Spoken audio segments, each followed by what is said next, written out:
Welcome to the April 14th edition of iState News. I'm Meredith Kestel. And I'm Michael Kramer. A magnitude 6 earthquake hit southwestern Japan Thursday, bringing down some buildings and injuring dozens of people. But the country's nuclear regulator reported no problems at power plants. The initial quake struck 7 miles south of the city Kumamoto, according to the U.S. Geological Survey. There was no tsunami warning, but Japan's chief government spokesperson said several buildings had collapsed, and Kyoto news agencies reported around 40 people were being treated at a hospital, some of them seriously injured. Donald Trump's proposed wall on the Mexican border has crumbled even before it begins.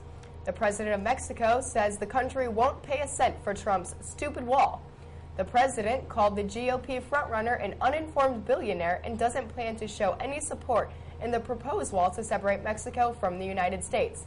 He believes that the wall will be completely useless and a waste of both the United States and Mexico's resources. Trump has based a lot of his political agenda on removing immigrants from America and promoting American workers. It is unclear if this statement will have any effect on Trump's position in the polls. March Madness is full ahead with the Final Four on Saturday, April 2nd.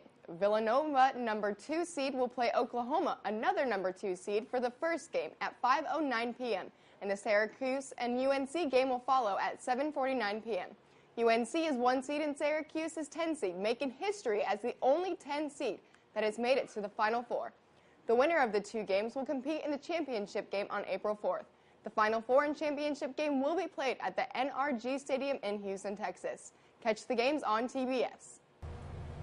At least 28 people are dead and 61 injured following an explosion last night in Ankara, Turkey, the capital city of Turkey.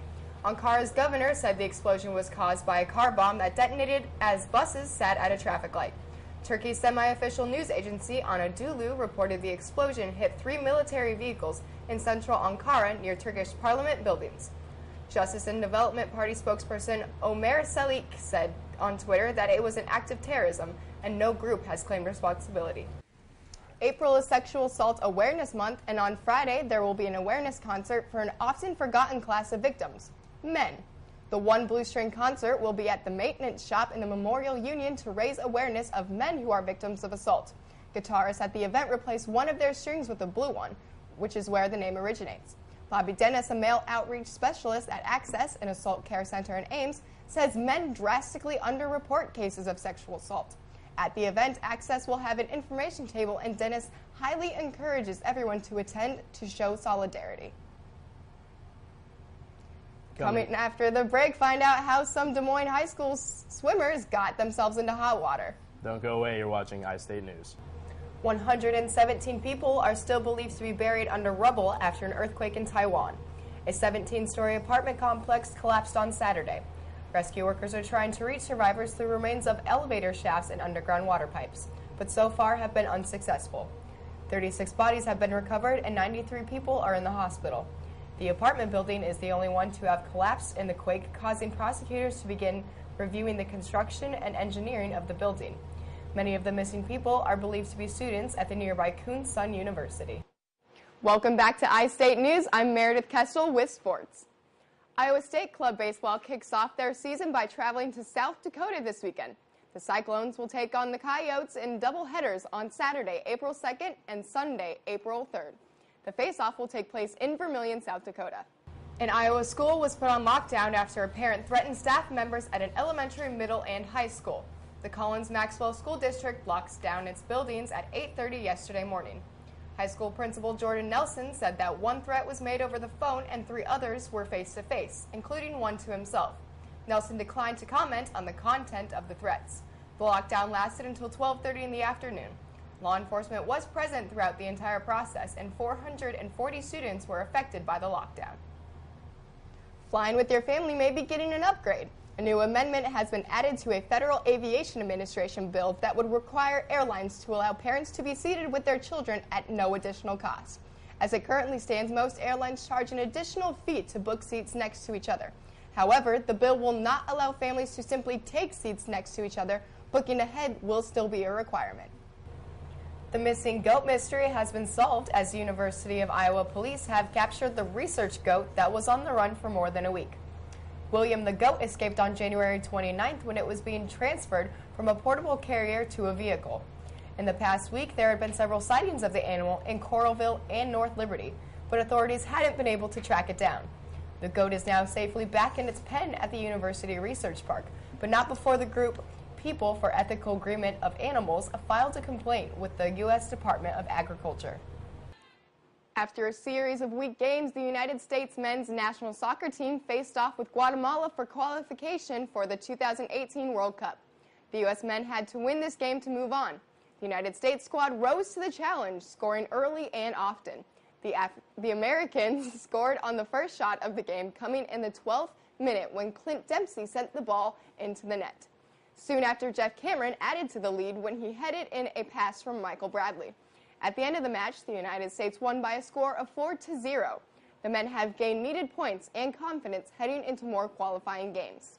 That's all I've got for sports. Paul and Andreas will be right back with more news. Don't go away, you're watching iState News.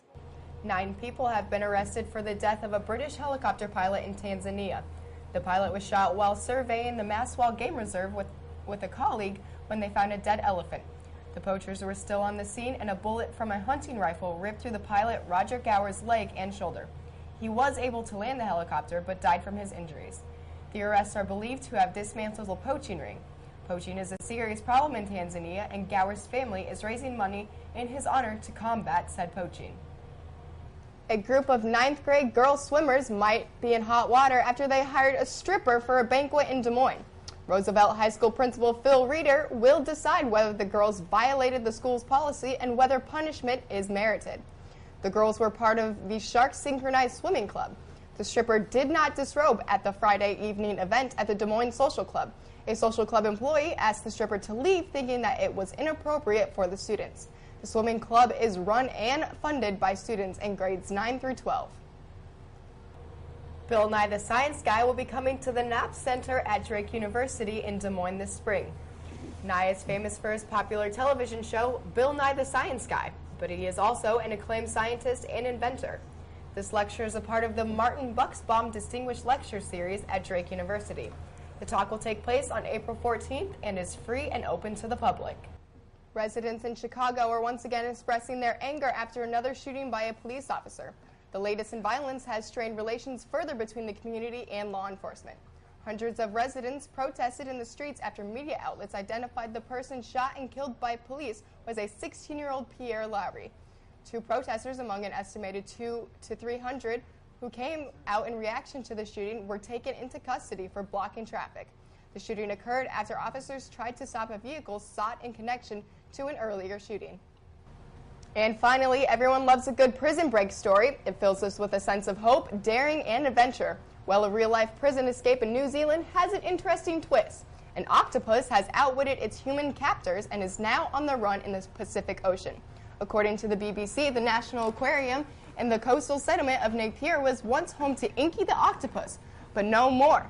Inky managed to squeeze through a small gap in his enclosure left behind after some routine maintenance work, before sliding across the floor to one of the drain holes that go back to the ocean, and off he went.